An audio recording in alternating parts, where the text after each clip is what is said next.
गणतंत्र पर भारी गुंडातंत्र। दोस्तों, आपने कमेंट्स बॉक्स में इस खबर को विस्तार से देखने की इच्छा जताई। दोस्तों, आपके सामने प्रस्तुत है गणतंत्र पर भारी गुंडातंत्र की विस्तृत खबर।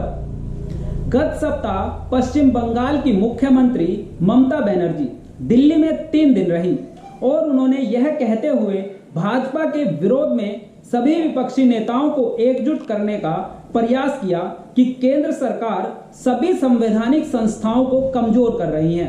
वास्तव में देखा जाए तो ममता बनर्जी ही किसी संवैधानिक संस्था को नहीं मानती। इसका सबसे बड़ा उदाहरण है राष्ट्रीय मानवाधिकार आयोग। वो एनएचआरसी को झुठलाने में लगी है। उल्लेखनीय है कि कोलकाता उच्च न्यायालय के आदेश पर एनएचआरसी ने चुनाव बाद बंगाल में हुई हिंसा की रिपोर्ट की और रपट न्यायालय को सौंपी। इसके बावजूद ममता बनर्जी कह रही हैं कि बंगाल में हिंसा हुई ही नहीं, लेकिन एनएचआरसी की रिपोर्ट संकेत कर रही है कि बंगाल में लोकतंत्र के गुंडे अपने विरोधियों को जान से मार रहे हैं। रपट का सार यह है कि पश्चिम बंगाल में कानून का राज खत्म हो गया है।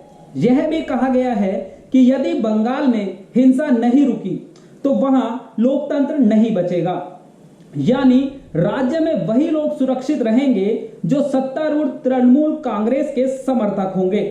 तृणमूल के विरोधियों के लिए पश्चिम बंगाल में कई जगह नहीं है।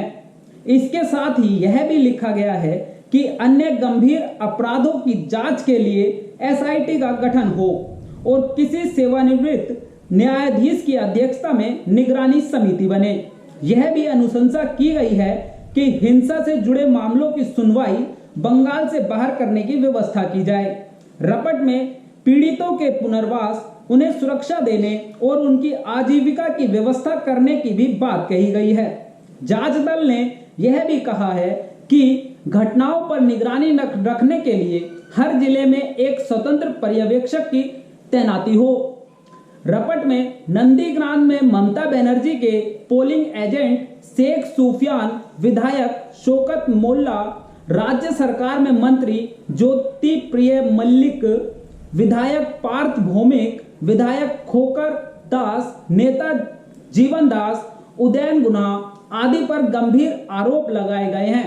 कहा गया है कि इनका व्यवहार किसी आपराधिक तत्व से कम नहीं रहा। रपट में यह भी कहा गया कि रविंद्रनाथ ठाकुर की धरती पश्चिम बंगाल में कानून का राज नहीं बल्कि शासक का कानून चल रहा है, यानी ममता जो बोलती हैं उसे ही कानून मानकर राज्य व्यवस्था काम कर रही है। रपट में ममता सरकार की तीखी आलोचना की गई है और आरोप लगाया गया है कि वे चुनाव के बाद हुई हिंसा को रोकने में असफल रही हैं। यह भी कहा गया है कि राज्य सरकार पीड़ितों को लेकर चिंतित नहीं थी। चुनाव बाद बंगाल में संगठित अपराध हो रहा था और जिम्मेदार लोग मुखदर्शक बने हुए थे। 50 पन्ने की इस रिपोर्ट में बताया गया है कि जांच आयोग को 1969 शिकायतें मिली। अब तक राज्य में 9384 लोगों के विरुद्ध प्राथमिकी दर्ज हुई है और 1354 लोग बंद हैं। रपट में एक अन्य गंभीर बात यह कही गई कि 97% आरोपी खुलेआम घूम रहे हैं। इस वस्तु स्थिति को देखते हुए ही जांच दल ने अनुशंसा की है कि बंगाल में हत्या और दुष्कर्म के मामलों की जांच सीबीआई से कराई जाए। यही कारण है कि ममता रपट को सिरे से नकार रही हैं और लोगों का ध्यान हटाने के लिए विपक्षी एकजुटता की बात कर रही है। तो दोस्तों, इस पूरी खबर का सार यही है कि बंगाल में ममता बनर्जी किस तरह से गणतंत्र को ना मानकर गुंडातंत्र की ओर बढ़ रही हैं।